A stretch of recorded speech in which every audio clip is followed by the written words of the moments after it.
What is up? Dennis and Andy here with a review. No, it's not a movie. It's a series that wrapped up last night. A series that I got to tell you, I almost wish they would take like 2 solid years and just film like 4 seasons in a row because there are only 8 episodes, and then just release one episode, one season, give us like a 2 month break, pop another season. Because Reacher, my friends, if you haven't watched it, starring Alan Richardson, you are missing out on a fantastic show. I put it above Jack Ryan on Amazon Prime, and I dig Jack Ryan, but Reacher is fantastic. This is the second season. It debuted 8 weeks ago. How do I know? Because I started watching it from week one and it wrapped last night. If you haven't seen the first season and you're like, oh, I got to catch up, you don't have to. You can jump right into this season. That's the nice thing about this series. Each season is based on one of the Reacher books, and you can pretty much get all the information you need. You don't have to read previous books either. Just pick one up and start reading. And that's how the series is. Yeah, and What's they this fill season in about, Dennis? they fill in the characters' backgrounds and stuff throughout it.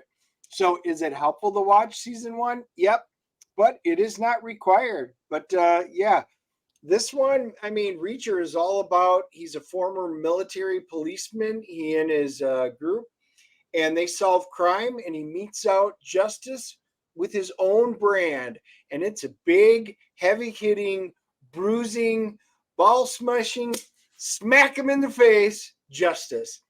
Guys, this is pure action.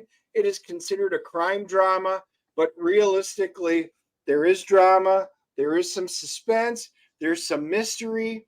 But this movie really is action, and it fulfills on all levels. It does. This season basically is about, as you saw in the thumbnail, it's Reacher and some of his military associates. They do dive into their backstory where there's some flashbacks where you see Reacher when he was still in the military was a part of this special investigation unit. And it was him, the 4 people you see, and 3 others three others, and they were part of a military special investigation unit. So as the show goes on, through flashbacks in almost every episode, you learn more about each character and stuff like that. This show starts where basically one of his old team members, they find his body and in the woods, and that sets everything off because now it's a who done it and why are the team members getting offed like this? So we're not going to do spoilers on this. It's such a good show. You just need to watch it.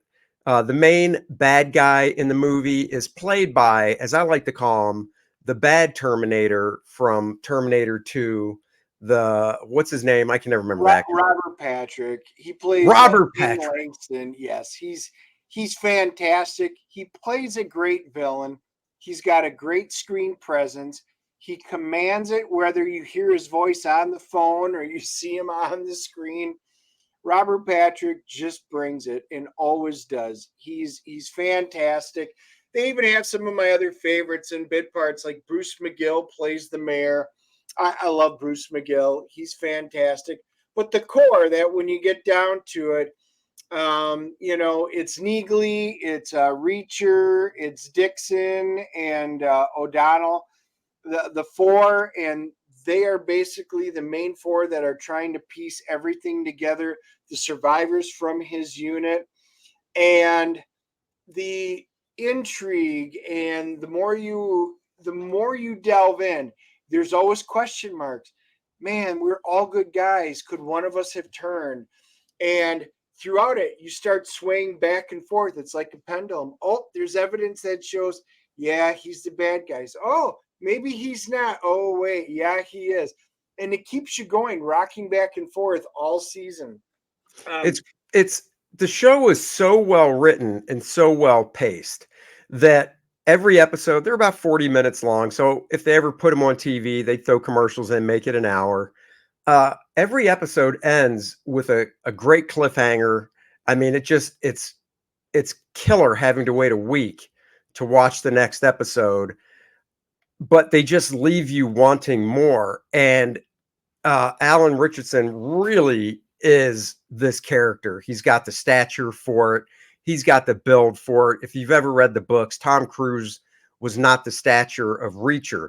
Now, I never read the book, so when I saw Tom Cruise in movies, it didn't bother me.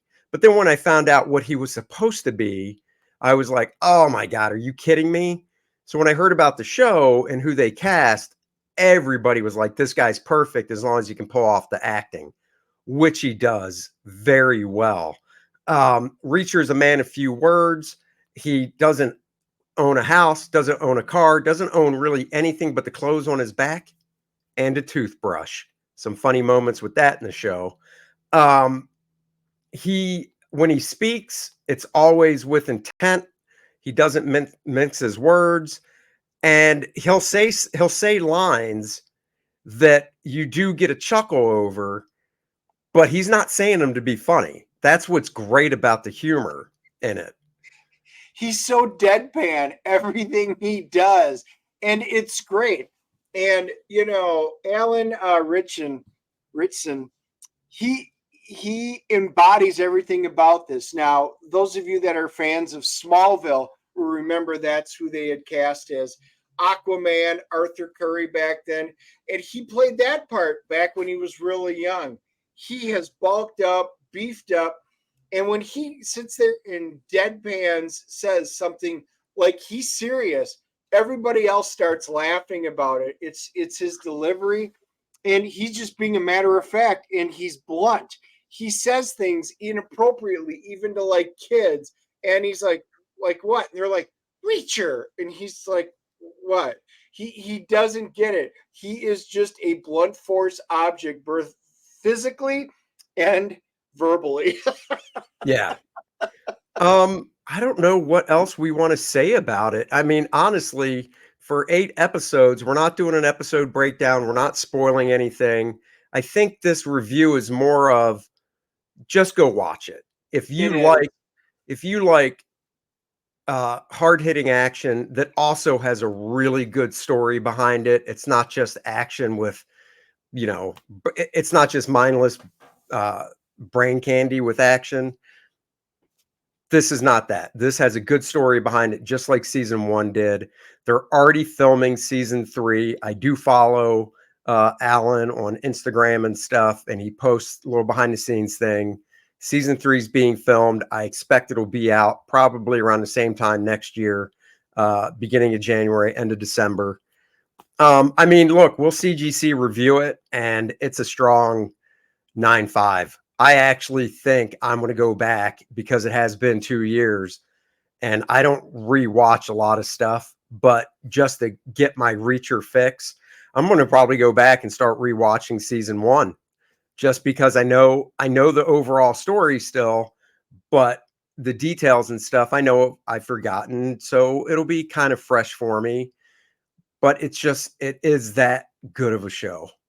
Yeah, Dennis, I'm right there. I'm at a 9.6. This is always got to one up me with that 0.1. Well, that's because 9.5 really doesn't exist. It goes from a 9.4 to a 9.6. I'm giving it a 9.6. I forgot. Once you get to the 9s, it's all even numbers. I forgot. Excuse me, Mr. Greater Geek. Hey, I was just giving it. I wasn't going to correct you on air, but since you did it yourself, there you go. Mainly because every actor, actress that's in this, they're all fantastic. Neagley, Dixon, you love all these characters. Even the bad guy, New York, Jersey type cop played Russo. You were kind of rooting for him at the in the middle of this. You loved him. There's a guy named AM who is the mysterious figure. He's like this ghost assassin type guy, and you follow him and you get to see, and they build on him.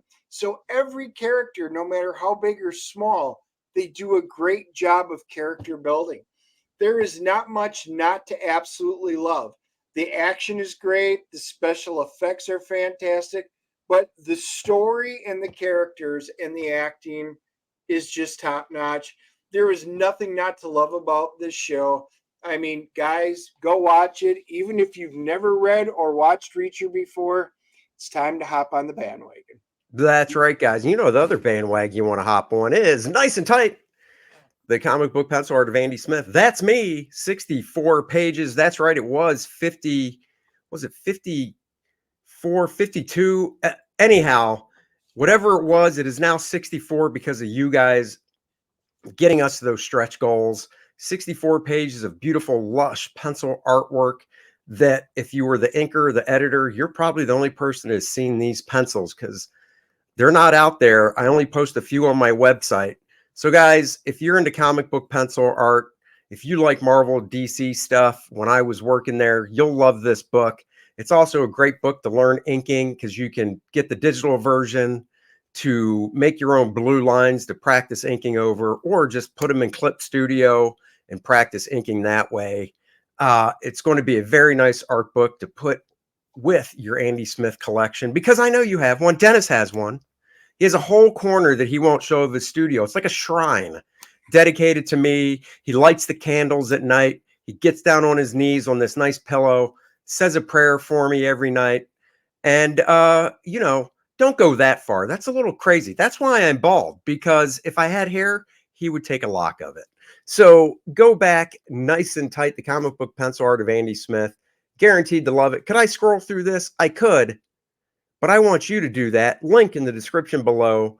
Thank you for joining us. Next Wednesday, we'll be on the road for the first time, the DNA show, going to Needless Essentials. It's a toy and comic shop our buddy owns in Lincolnton, North Carolina. Come on out and see us. Probably have some copies of Cord Wrath. And check us out. We'll pop a description when we'll get the address up for you guys, and stuff. So you can come see us live next week. Be a part of the show. I might be looking for a new co-host. Just saying. If your name begins with a D, we wouldn't have to change the name. Yep. And on that note, I guess I'm out of here permanently. Never, Dennis. You're always permanent in my heart. Bye-bye, everybody.